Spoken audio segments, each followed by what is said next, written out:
Hello hi ನಮಸ್ಕಾರ ಎಲ್ರಿಗೂ welcome back to my YouTube channel. ಇನ್ನೂ ನನ್ನ ಚಾನಲನ್ನು ಸಬ್ಸ್ಕ್ರೈಬ್ ಮಾಡಿಲ್ಲ ಅಂದರೆ ಪ್ಲೀಸ್ ಸಬ್ಸ್ಕ್ರೈಬ್ ಮಾಡಿ. ನಾನು ಪ್ರತಿದಿನ ಹಾಲಿನ ಕೆನೆಯನ್ನು ಈ ಥರ ತೆಗೆದಿಟ್ಟಿರ್ತೇನೆ. ಸೊ ಇದರಿಂದಾಗಿ ನನಗೆ ತುಪ್ಪ ಮಾಡಲಿಕ್ಕೆ ತುಂಬ ಈಸಿ ಆಗ್ತದೆ. 15ರಿಂದ 20 ದಿನಕ್ಕೊಂದ್ಸಲ ನಾನು ತುಪ್ಪ ಮಾಡ್ತೇನೆ. ಅದಾದ ನಂತರ ಇದನ್ನು ಚೆನ್ನಾಗಿ ಮಿಕ್ಸಿ ಜಾರ್ನಲ್ಲಿ ಹಾಕಿ ನಾನು ಬೆಣ್ಣೆ ತೆಗಿತೇನೆ. ಇದು ನನಗೆ ಆ್ಯಕ್ಚುಲಿ ತುಂಬ ಈಸಿ ಆಗ್ತದೆ. ಬೆಣ್ಣೆ ತೆಗೆದ ಮೇಲೆ ಅದನ್ನು ನೀಟಾಗಿ 4-5 ಸಲ ನಾವು ತೊಳಿಬೇಕು. ಇಲ್ಲದಿದ್ದರೆ ತುಪ್ಪ ಅದು ಒಂಥರ ವಾಸನೆ ಬರಲಿಕ್ಕೆ ಸ್ಟಾರ್ಟ್ ಆಗ್ತದೆ.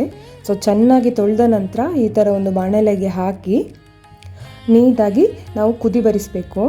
ಇದು ನಾನು 15ರಿಂದ 20 ದಿನ ಕಲೆಕ್ಟ್ ಮಾಡಿಟ್ಟ ಕೆನೆಯನ್ನು ಬೆಣ್ಣೆ ಮಾಡಿ ಅದರಿಂದ ತುಪ್ಪವನ್ನು ಮಾಡ್ತಾ ಇದ್ದೇನೆ. ನಾನು ಇದಕ್ಕೆ ಬೇರೆ ವೀಳ್ಯದೆಲೆ ಅದು ಇದು ಏನು ಕೂಡ ಹಾಕೋದಿಲ್ಲ. ಅಂದರೆ ನಮ್ಮ ಊರಲ್ಲೆಲ್ಲ ಮಾಡಬೇಕಾದ್ರೆ ವೀಳ್ಯದೆಲೆ ಅಥವಾ ತುಳಸಿ ಈ ಥರ ಎಲ್ಲ ಹಾಕ್ತಾರೆ ತುಪ್ಪ ಮಾಡುವಾಗ. ಸೊ ನಾನೇನು ಕೂಡ ಹಾಕ್ಲಿಕ್ಕೆ ಹೋಗಲಿಲ್ಲ. ಇಲ್ಲಿ ಒಂದು 30-35 ನಿಮಿಷ ಚೆನ್ನಾಗಿ ಕುದಿ ಬಂದ ನಂತರ ತುಪ್ಪದ ಪರಿಮಳ ಬರಲಿಕ್ಕೆ ಸ್ಟಾರ್ಟ್ ಆಗ್ತದೆ. ಅಷ್ಟರಲ್ಲಿ ಅದು ತುಪ್ಪ ಆಯಿತು ಅಂತ ಲೆಕ್ಕ. ಹಾಗೆ ಇದು ಸ್ವಲ್ಪ ಆರಿದ ನಂತರ ನಾನಿದನ್ನು ಚೆನ್ನಾಗಿ ಸೋಸ್ಕೊಂಡು ಒಂದು ಡಬ್ಬಿಯಲ್ಲಿ ಹಾಕಿಟ್ಟಿದ್ದೇನೆ. ಇದು ನನಗೆ ಸಾಧಾರಣ ಒಂದು 20 ದಿವಸಕ್ಕೆ ಸಾಕಾಗ್ತದೆ. ಅಷ್ಟರಲ್ಲಿ ಇನ್ನೊಂದು ರೌಂಡಿದ್ದು ನಂದು ತುಪ್ಪ ಪ್ರಿಪೇರ್ ಆಗ್ತದೆ. ಸೊ ಹಾಗಾಗಿ ನಾನು ತುಪ್ಪವನ್ನು ಆದಷ್ಟು ಮನೆಯಲ್ಲೇ ಪ್ರಿಪೇರ್ ಮಾಡ್ಕೊಳ್ತೇನೆ. ನೋಡಿ, ಈ ಥರ ಮರಳಾಗಿ ಬಂದಿದ್ದರೆ ತುಪ್ಪ ತುಂಬ ಒಳ್ಳೆಯದು ಬಂದಿದೆ ಅಂತ ಅರ್ಥ. ನೀವೇ ನೋಡ್ಬೋದು.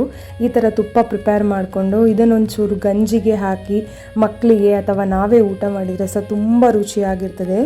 ನಾನಿಲ್ಲಿ ಕುಕ್ಕರಲ್ಲೇ ಗಂಜಿ ಮಾಡೋದು. ಊರಲ್ಲಿ ಆದರೆ ನೋಡಿ ಈ ಥರ ಗಂಜಿ ಮಾಡ್ತಾರೆ. ಈ ಥರ ಮಣ್ಣಿನ ಪಾತ್ರೆಯಲ್ಲಿ ಮಾಡಿದ ಗಂಜಿಯ ರುಚಿಯೇ ತುಂಬ ಒಳ್ಳೆದಿರ್ತದೆ ಆಯಿತಾ.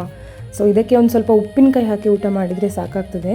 ಸೊ ಈ ವಿಡಿಯೋ ನಿಮಗೆ ಇಷ್ಟ ಆಗಿದರೆ ನನ್ನ ಚಾನಲನ್ನು ಲೈಕ್, ಶೇರ್, ಕಮೆಂಟ್, ಸಬ್ಸ್ಕ್ರೈಬ್ ಮಾಡೋದನ್ನು ಮರಿಬೇಡಿ. Thank you so much.